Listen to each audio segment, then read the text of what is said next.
오늘은 3월 27일 목요일입니다. 삼위 하나님의 비서라는 제목입니다. 삼위 하나님의 비서. 네, 바로 성령님이시죠. 말씀은 로마서 8장 16절입니다. 바로 그때에 그 성령이 우리의 영과 함께 우리가 하나님의 자녀임을 증언하십니다. 아멘. 바로 그때에 그 성령이 우리의 영과 함께 우리가 하나님의 자녀임을 증언하십니다. 아멘. 한 번은 누군가가 성령님은 삼위 하나님의 비서라고 하는 말을 들은 적이 있습니다. 이 말을 생각해보고 나는 동의해야 했습니다. 비서의 일은 이사회에서 결정된 그 일들을 관계된 사람들에게 전달하는 것입니다. 예수님을 당신의 구원자로 모시고 나면 이제 성령님께서 즉시 행동하기 시작합니다. 당신의 심령의 문에 아래의 메시지가 등기 우편으로 도착합니다. 네, 성령님께서 그 메시지를 배달을 하시는 것이죠. 성령님께서 그 편지를 쓰셨을 뿐만 아니라 딱 그 편지에다가 도장을 딱 찍으셔서 등기 우편으로 우리에게 배달하신다, 이렇게 말씀해요. 거기에 사랑하는 땡땡땡 자신의 이름을 적어 넣으십시오. 사랑하는 안종향에게. 그러면서 성령님께서 직접 적으셔서 우리에게 전달하시는 그 내용에 대해서 말씀하고 있습니다. 이렇게 보니까 한 5가지 정도 말씀하셨어요. 첫 번째, 나는 아버지와 아드님께서 당신의 죄는 용서받았고 깨끗하게 지워졌다는 것을 당신에게 알려주라는 부탁을 받았습니다. 네, 골로새서 2장 14절에 이렇게 말씀합니다. 하나님께서는 우리에게 불리한 조문들이 들어있는 빚, 문서를 지워버리시고 그것을 십자가에 못 박으셔서 우리 가운데서 제거해 버리셨습니다. 네, 우리의 모든 죄가 용서받았을 뿐만 아니라 깨끗하게 지워졌다, 제거해 버렸다, 이렇게 말씀하고 있습니다. 어떤 죄요? 모든 죄. 그 앞에 13절에 보면 그렇게 말씀하거든요. 또 범죄와 육체의 무할례로 죽었던 너희를 하나님이 그와 함께 살리시고 우리의 모든 죄를 사하시고, 이렇게 말씀합니다. 우리의 모든 죄를 사하시고 그 죄에 대해서 기록되어 있는 그 빈 문서, 그쵸? 그것을 지워버리셨다. 십자가에 못 박으셔서 우리 가운데서 제거해버리셨다. 어떻게 하셨습니까? 모든 죄를 예수님의 그 육체, 우리의 육체의 그런 모든 죄들을 예수님의 육체 안에 얹으셨고, 그리고 그 육체에 정죄를 하셨죠. 심판을 하셨습니다. 그래서 우리가 받을 그 심판을 예수님께서 대신 받으셨습니다. 이미 심판 받으시고 그 예수님께서 죽으셨기 때문에 더 이상 우리가 지불해야 할 값이 없는 것입니다. 어떤 죄에 대해서요? 모든 죄에 대해서. 그래서 우리는 죄와 사망의 법으로부터 해방되었습니다. 아멘. 뿐만 아니라 또 성령님께서 나는 당신의 이름이 하늘에 있는 어린 양의 생명책에 기록되었다는 것을 알려주라고 지시를 받았습니다. 이렇게 말씀하신다는 거예요. 그 근거가 무엇이냐? 누가복음 10장 20절에 너희의 이름이 하늘에 기록된 것을 기뻐하여라. 네, 천국에 갈 때 기록되는 것이 아니라 이미 우리의 그 이름이 생명책에 기록되었다, 이렇게 말씀하고 있습니다. 네, 그러니까 우리가 기뻐할 수 있죠. 안심할 수 있습니다.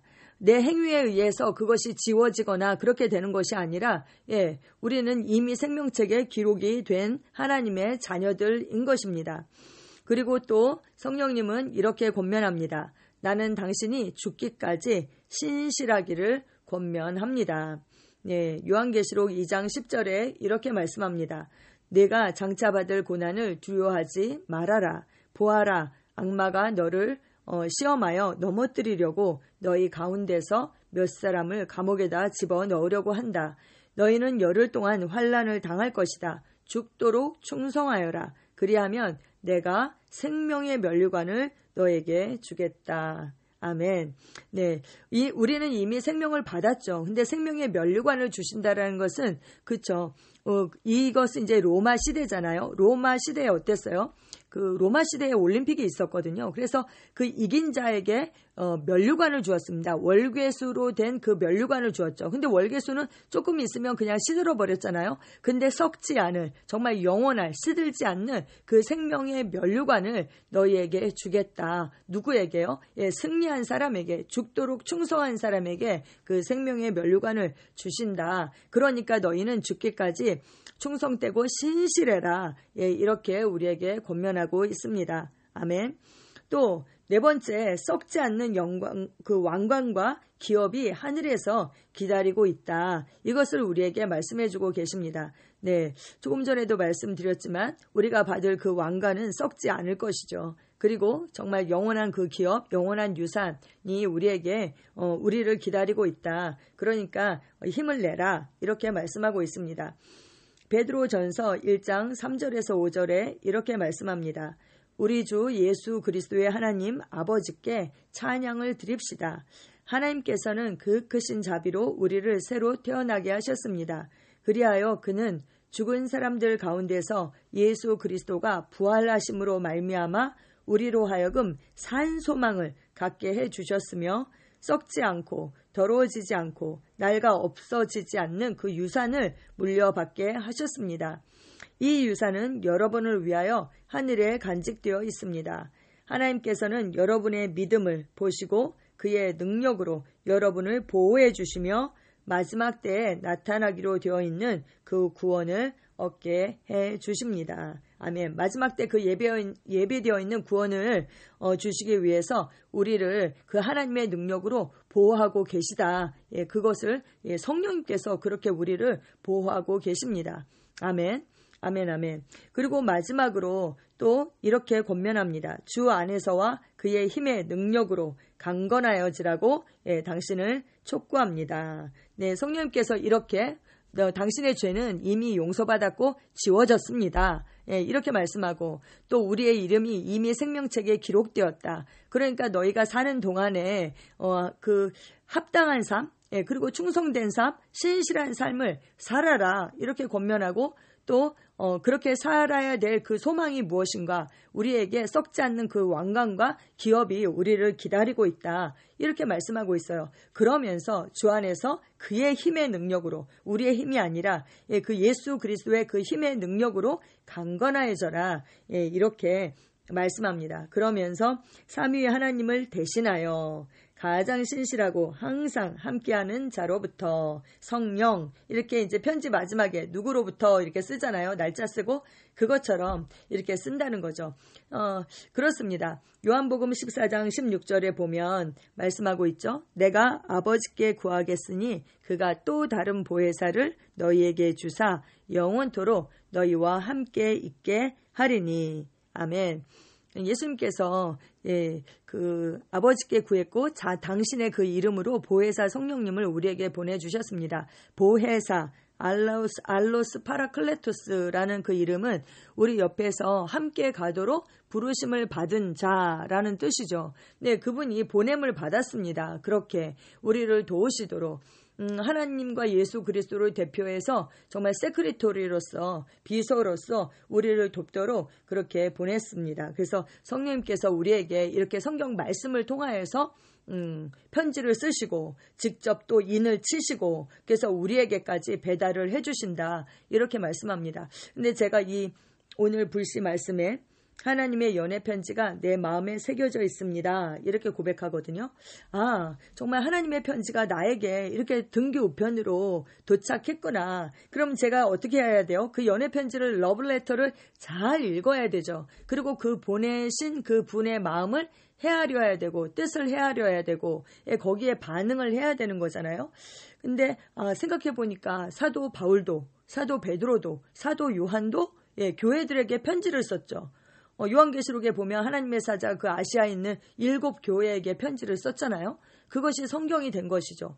사도 그 바울도 마찬가지고 사도 베드로도 마찬가지고 편지를 썼습니다. 근데 그때 그 성도들이 그 아시아에 있는 그 성도들이 그 편지를 밟고 얼마나 그것을 또 읽고 또 읽고 돌려가면서 읽고 그렇게 했겠어요? 그리고 그것이 오늘날 우리가 보는 성경이 되었잖아요. 그 편지 하나하나가 성령의 감동으로 쓰여진 것이죠. 그래서 오늘날 우리도 이 말씀을 받을 때에 정말 하나님께서 나에게 주시는 그런 편지로 우리가 그렇게 받아야 하겠습니다. 그리고 그 내용을 읽고 그냥 뭐 내팽개치는 것이 아니라 내 마음에 새기고 그분의 뜻을 헤아리고 또 그분의 뜻에 합당한 삶을 살고, 왜요? 우리가 곧 그리스도의 신부로 신랑 되신 예수님을 만나게 될 테니까요. 신부가 그 신랑을 얼마나 기다리겠어요? 그런 심정으로 우리가 그렇게 살아야 하겠습니다.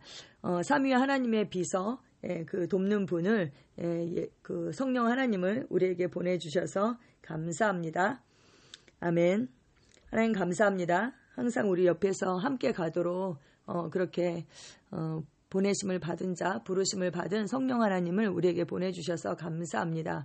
그분이 정말 그 성령의 감동으로 우리에게 편지를 써주셨을 뿐만 아니라 인쳐주셨고 또 그 말씀 하나하나가 정말 실제가 될 수 있도록 우리 안에서 그렇게 도우시고 또 하나님의 말씀을 깨닫게 하시고 또 우리가 깨닫지 못할 때 모를 때에 우리를 일일이 하나하나 가르쳐 주시고 또 그 말씀들이 그 상황 가운데 하나하나 생각나게 해주셔서 주님 감사합니다. 그 성령님의 우리 안에서 역사하시는 그 사역으로 인해서 주님 감사를 드리고 정말 성령님 하나님과 동행하는 삶, 그래서 그분의 인도를 받는 삶, 그 삶을 살게 하시니 하나님 감사합니다. 그 하나님의 말씀이 성경에 기록되었을 뿐만 아니라 우리의 심령 깊은 곳에 각인되고 그 말씀이 완전히 나와 하나 되는 삶, 그 삶을 살게 하시니 감사합니다. 예수님의 이름으로 기도합니다. 아멘.